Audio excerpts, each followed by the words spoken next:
Welcome to 28 Days and Beyond, where we talk about our history, our heritage, and our culture. I'm Amari. I'm Charisma.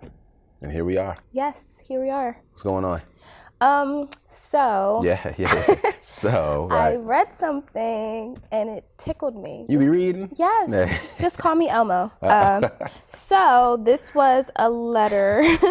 You're probably aware of this, but a young king whose name is King Johnson wrote a journal entry by the request of his teacher, and this is what it says.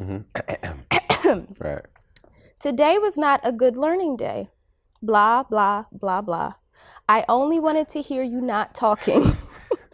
Don't laugh, I'm trying to get through this. It really says blah, blah, blah, blah, It blah. says blah, blah, blah. I only wanted to hear you not talking. You said something wrong, and I can't listen when I hear lies, which is admirable. My mom said that the only Christopher we acknowledge is Wallace. That's it. The notorious himself. Because Columbus didn't find our country, the Indians did. Mm-hmm.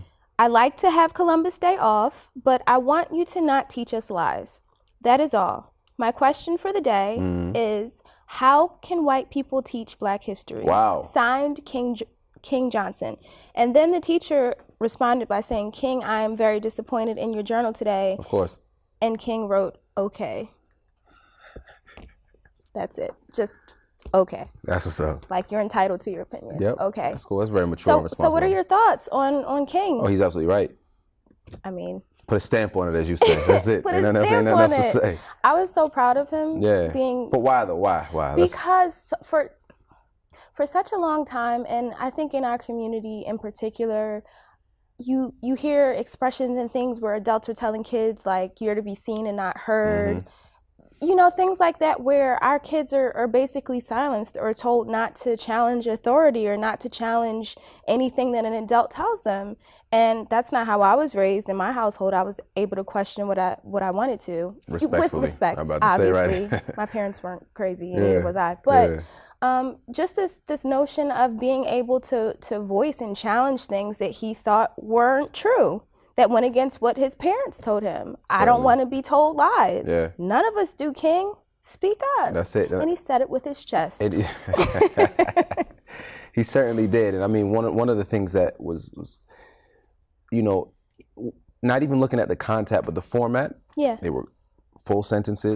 He articulated his point. He explained, you know, supporting details as someone who used to teach language arts, right? That was actually a very well-written essay. It was. The teacher may not have liked the idea of, you know, whatever it was that he was writing. Which was actually my favorite part. Right. Him responding to his teacher's distaste. Okay. That's it. There's an African proverb. Mm-hmm. Never argue with a fool. For from afar, no one will know who is who. This is very true. My grandfather told me that. So he didn't even engage. He just like, all right, whatever. Okay. You ain't like it. And you ain't got to like it. It ain't for you. You don't have to like it. This is me speaking my truth and, you know, take it or leave it. Yeah. But it's and my he's journal. carrying on the sort of wisdom of his parents. Hey, look, the only Christopher around here we acknowledge, you heard me? Is Wallace. You know what I'm saying? Biggie. What? Brooklyn? Kicking the doorway in the Where fourth Brooklyn wall. at? Even though maybe not that song is a good representation. But today we're joined by an old friend of 28 Days and Beyond, a brother by the name of Marcquis Graham, and we're going to delve into the personal experiences that he's had, right, with stuff like that and a lot more when we come back on 28 Days and Beyond. Welcome back to 28 Days and Beyond. We are now joined by Marcquis Graham. Thank you so much for coming today. Thank you for having me. Now, I know you are a veteran to the show, but this is my first time meeting. Welcome. You an old head. You an old head. Yeah. Sound like that. But tell the folks out there a little bit about yourself, Marcquis. My name is Marcquis Graham. From the Strawberry Mansion community. I went to Strawberry Mansion, graduated from there a couple years ago. Working on my own business is opening next month. Nice. Yes, sir. Entrepreneurship. So proud of myself. Definitely. As you should be. Yes. As of right now, I do construction, and I work with some young people around the community. Okay. Well, speaking of young people, we were just discussing a letter or a journal entry that was written by a young brother named King Johnson to his teacher, and in that letter he spoke about how the only Christopher he acknowledged was Christopher Wallace, not Christopher Columbus, that Christopher Columbus did not discover the America, you know, the Native Americans were already here. And the teacher basically said she was disappointed in what he had to say.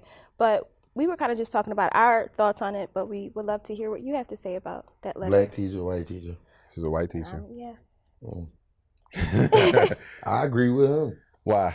I mean, we had a conversation, about a week ago, and we was actually talking about the same thing. And I went to the Strawberry Mansion, and when we had a white teacher as a history teacher, we all looked at it as a joke. Like, why? We just felt as though she shouldn't be teaching this history class, being as though what used to happen in the past. I mean, so that's what we was judging it off of. Like, you feel like King that? Yeah. How can white people teach Black history? Like, we thought it was a joke. Like, how you get the job here? Just to be clear, if it was a black teacher, y'all are taking it seriously? Yes. That's what's up. All right. I would have took it serious as of now, as much as I know. So but even if that black teacher was teaching you the same history about Christopher Columbus discovering America, you would still take that seriously, knowing what you know. Knowing that the Native Americans were here long before Christopher Columbus came, you still would take that seriously? It's because it's a black teacher teaching it. I mean, black teachers are more physical, and they get they have your attention most of the time. See what? That's where I'm with King, but I don't. For me, it's not an issue of it being a black teacher or a white teacher. It's an issue of, are you teaching the correct history? And we all know, because it's been proven time and time again, that Christopher Columbus didn't discover anything. You can't discover somebody's backyard. Right. You can't come to my house and tell me, hey, with the way whether it's right or wrong, we just try and pass. Like I'm gonna be honest. The generation where I come from, they don't really care about history. They care about what's going on right now. I'm just being honest. So whatever they giving it to us the past, that's what it is. Okay. That may not necessarily be what you believe or what you know to be true, but it's what you have to do. Which to me says more about the educational system than it does about the actual learning experience. So we're talking about obviously he said, I don't want to be taught lies. Right, which is me. He was like, yo, look, I'm gonna be here. You can keep me in this classroom all day. At least tell me the truth. Right. For a lot of folks, what you're saying, it ain't about the truth or not. It's about doing what you need to do in order to get out. Exactly. Wow. So what does that say to you in terms of what work you need to do outside of the classroom to find what's factual versus what isn't, versus what you're being taught? Study. And set yourself around some educational people that, know right from wrong, know truth, and know what's a lie.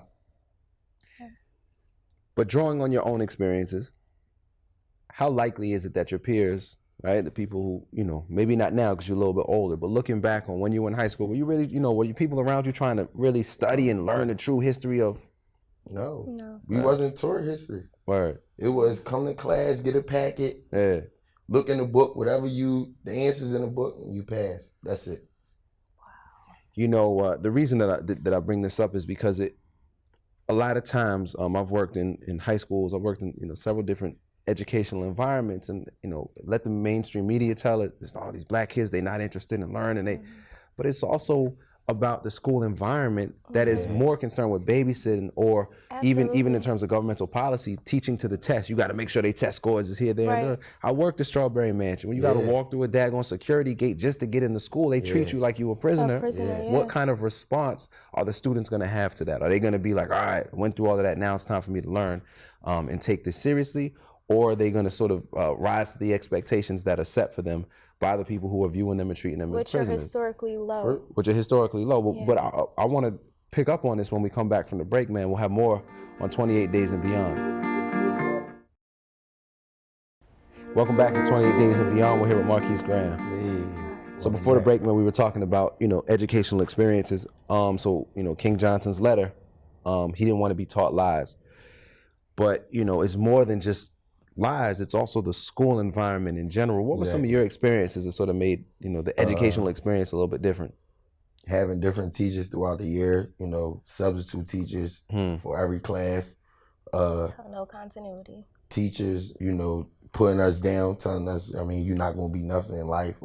It's a joke. Not really focusing on everybody in the class having you know, 3 favorite students. Oh yeah, y'all sit up here with me. I mean, the rest of y'all get in groups. And then like you will have like this great teacher, but they'll lay him off or lay him off or something. We had this class called St. Kofa. It was like a great class. You know, you was actually one of the teachers. One of the teachers. But, you know, they took it right out. But that was, you know, bringing the young men together, because it actually was a couple guys that was in there that was, I mean, had conflicts outside the streets, but as y'all got us together, I mean, we seen it was different. We was actually learning something. We took a couple trips, get to see different stuff, get to travel different places, you know, principals, teachers. I just feel like they don't really care. And it's like, if they don't care, like the generation that we in today, they just like, man, forget it. Like, as long as I finish school, I'm cool.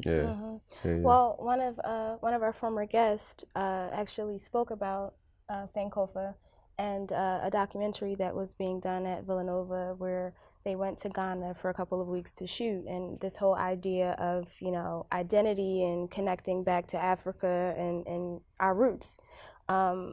What has been your experience in terms of that and feeling a connection to Africa, being an African-American male coming from Strawberry Mansion and having those experiences with your education? You know what's crazy? We was talking about that the other day, and they asked me how I feel about Africa. I said, I don't feel no type of way. What do you mean? Like, I feel disconnected. Like, I don't feel like I'm connected because I wasn't taught about it.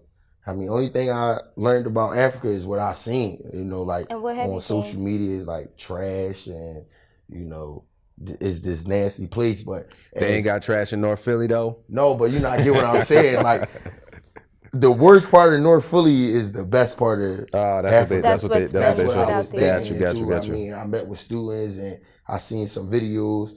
I mean, now I'm starting to pick up, but I was so disconnected from it because I wasn't taught it. And I ain't forced myself to learn about it because I'm like, it was the past. Whatever in Africa was the past, I'm thinking it's a joke. Yeah. You know what I'm saying? I'm 22 now, barely know anything about Africa, but, you know, I'm learning. So what do you, if you're not connected to Africa, what are you connected to? Like, what do you feel connected to? When I say I'm not connected to Africa, I mean I didn't learn about it. I mean, I don't know if I'm connected to it. I don't know what's going on in Africa that will connect us. Do you feel more of a connection now that you've done the homework on your own to kind of realize that some of the things that you were seeing were being filtered to you, like so you could only see the negatives? Yeah, I could say somewhat. Like I focus on God's Way. That's a young man that they're filming. I feel like I'm connected to him. Like when I look at myself, I look at him like he real powerful. I mean, I'm powerful. He won for his community. I won for my community. So I feel as though like we equal. We the same. You know what I'm saying? So I mean, I don't know. I don't really know yet. I mean, I'm still studying. I mean, I heard what people said. I seen a couple things, but I mean, I still got to look deeper into it. How do you think that that lack of, I guess, knowledge of self impacted your educational experience? A lot. I feel like, I mean, sometimes like when people bring up the subject, I'll be like trying to change the subject. Like man, like why y'all talking about this? I don't really know nothing about it, but that just go from, you know, going to the type of school that I went to and not being focused or not pressuring my teachers to want to learn about this or seeing it and pushing it out the way. Like, man, that's the past. I'm trying to get to the future. Like, and a lot of people, not just me, but a lot of people in my generation, they like, if it's problems over there, we got to worry about the problems that's happening over here. I mean, we still going through stuff just like they going through stuff. But if we worry about their problems, how we going to fix our problems? But if we see it a different way, we would know more and we would, you know, wouldn't complain about a lot. You know what I'm saying? We'd be thankful for whatever we got. Because I seen some videos, I seen like when they was comparing me and God's Way, I seen a lot of stuff like he was thankful for that I complain about. I'm like, whoa, I'm complaining. This guy walking to school in sandals in the rain. I'm walking to school, it's nice. Got a nice jacket on, nice sneakers. I mean, and I'm complaining about little stuff. Well, a lot of what you said, I think was really powerful just in terms of you finding your own way throughout all of it, despite some of the obstacles that you've been able to overcome. So that's really commendable. And we appreciate that you came here to talk to us about it. And we also appreciate the work that you're doing for your community, because Thank you. I appreciate that's y'all an for amazing having me. thing. Unfortunately, we're out of time, but hopefully you keep coming, because you're a veteran. We Season like you 5 here. gonna be here. Yeah, so we want to bring you back. I come like 5 more months from now. Hey, that's Well, we'll be back with more 28 Days and Beyond right after this. Welcome back to 28 Days and Beyond. I really appreciated having the conversation we did with Marcquis, because it came from a real place, you know. Unfortunately, his story and his experience in some of the educational institutions is not uncommon. Right. Having teachers that are there for the paycheck, that don't really care about the students, is really prevalent in the school system, particularly in Philadelphia, which is really sad. But he's been able to overcome a lot of that adversity and is still on a mission to seek knowledge and to find it and find his own identity, which I think is pretty incredible. Now, there are some people who could say, like, yeah, but you know, there's just the system is not equipped to handle this many people. There's, you know, it's overtaxed, it's overburdened, so on and so forth, which is one thing, right? The school environment. And taking it back to the top of the show, you know, King was articulating something a little bit different. So it wasn't just like, you know, y'all can't handle this. It should you be handling us, right? You know, and I think that's a very, very pertinent, and it's a very valid question, because I think what you were trying to drive at is, it's not about who's teaching it as much as it is about what's being taught. You know, and obviously we know that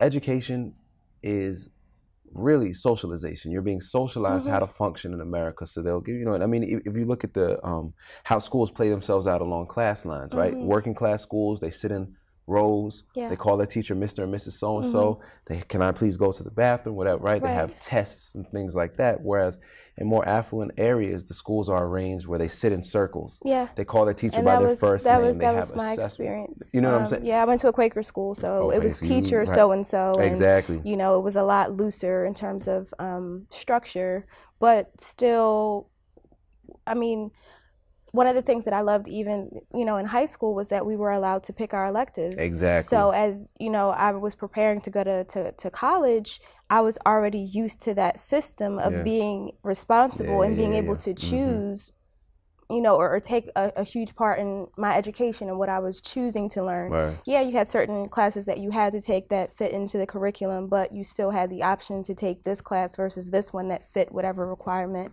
that you needed. And I never had the experience in high school where I wasn't able to challenge something that one of my teachers said if I felt like it wasn't truthful or if I didn't agree. Exactly. And think about what the larger implication, we're talking about as a socialization process. Well, the people who are going to these working class schools are being taught how to be workers, how to be laborers, and people who are going to the more affluent schools are being taught how to be leaders, creative thinkers, so on and so forth, which you know, unfortunately for the vast majority of Black children in this country, they're being trained for a particular role in society that's not necessarily the role of a leader. They're not the role of a leader, and it's not congruent with what we need in order to be successful. Exactly. And obviously, this is the conversation that we always come back to here on 28 Days and Beyond.